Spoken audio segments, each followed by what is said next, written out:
ఏం చెప్పు మొగం చూసుకోపోయాడా మొగం అంతా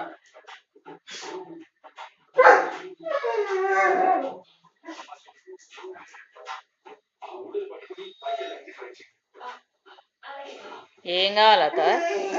ఏం చెప్పాలా పప్పకి ఏం చెప్పాలి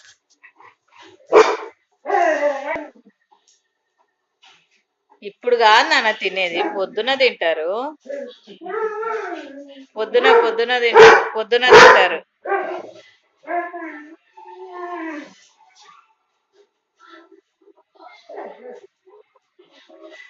పో పండుకోపో బజ్జపో బజ్జుకోపో పో బజ్జుకోపో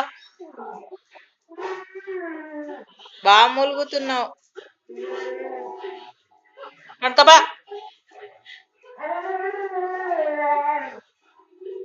ఏం